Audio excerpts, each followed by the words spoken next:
Welcome back.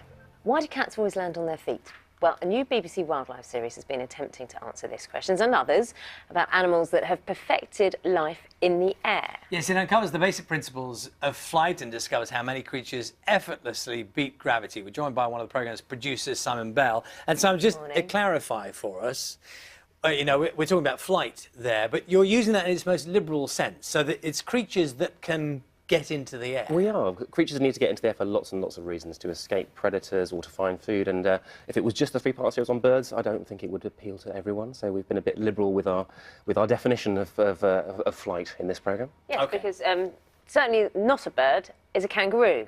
And this is one of the subjects. Take a look. Kangaroos have evolved the most efficient way of travelling on Earth.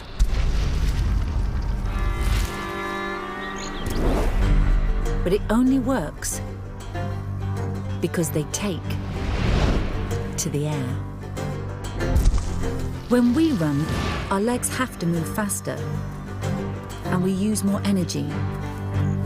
But hopping like this is unique. When a kangaroo speeds up, its legs don't move faster. Simply by altering the angle of takeoff, it can increase the distance it flies with each hop. It means no matter how fast a cruising kangaroo decides to travel, its muscles do almost exactly the same amount of work.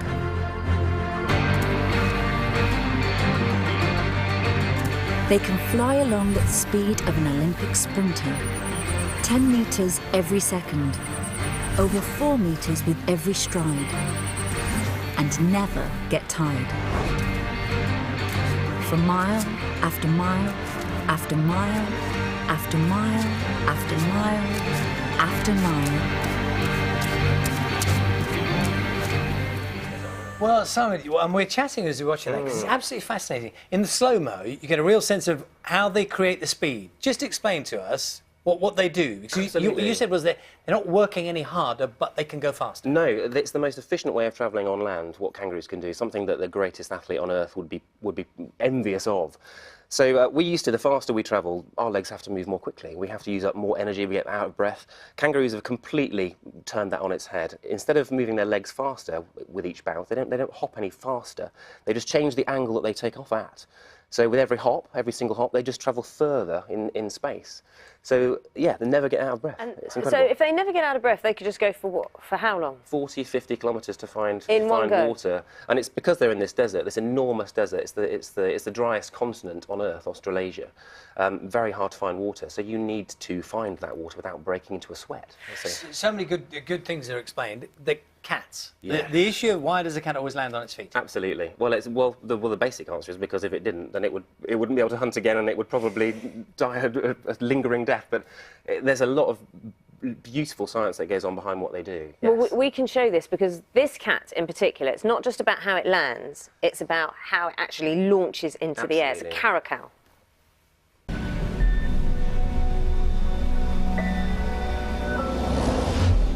By spinning in 2 different directions at the same time, the caracal is effectively pushing against itself. But it does even more. Like a spinning ice skater, it pulls its front legs close, which makes the front half of its body spin faster.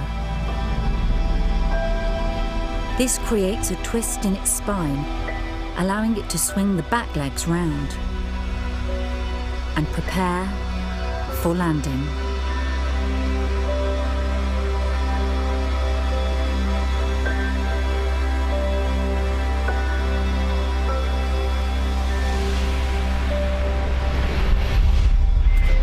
Houston, the Eagle has landed.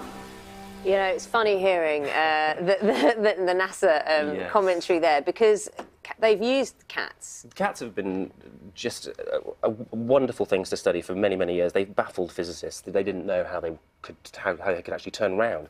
You know, if you try and do the equations, even Newton himself would have been baffled. And they're so fascinating that well before 20 years before anyone got into space, NASA, a fledgling NASA, took some cats, you can see the footage online, took some cats onto one of these vomit comets, which simulates the zero-G of space. One of these planes which descends so rapidly that everything on it suddenly becomes weightless. And there's some amazing footage from the 1940s.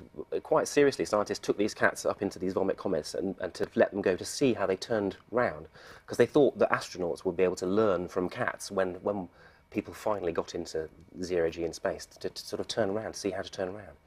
So yeah, fascinating stuff. And birds do get a look in. They do, not so many in my programme. I was quite keen to feature things like flying snakes, squirrels, fish. Squirrels we can see. Flying snake. Flying snakes, yes. It'd be the stuff of nightmares for many people, but in Borneo... But this is the squirrel, and it glides more than flies. It does. It's a simple form of flight, but a lot of animals you find glide from tree to tree just to find food quickly, especially in these frozen wastes where they need to find food fast. And just, we mentioned the flying snake. Wait, just explain that. You're troubled now, aren't you? I just like to know. Well, in Borneo, the theory is that the trees are higher, they're further apart. So if you want to get from tree to tree, you've got a very long journey ahead of you. You have to go all the way down one tree 100 metres, across the forest floor another 100, and up the next one. So, from an evolutionary perspective, there's lots of animals that thought, well, I'm going to cut out all that journey time. I'm just going to launch myself off the nearest tree. So in Borneo, more than any other place on Earth, you find flying creatures. So flying snakes, flying lizards, flying frogs. Even some of the seeds have wings to sort of sweep through the jungle. But yeah, flying snakes, incredible creatures you'll see in the programme as well. And what's nice about the programme actually is you do show how the camera team actually goes about trying to get this footage. We do. My mum will be very proud. The last 10 minutes I feature looking slightly less well kempt in the Borneo jungle. We worked with a lot of scientists on this show. Some of these creatures, particularly the snakes, you'd just never see in the jungle if you went out there and just waited for things to happen. So we worked with the foremost flying snake expert, a guy called Professor Jake Sohar from America, who came over and helped us.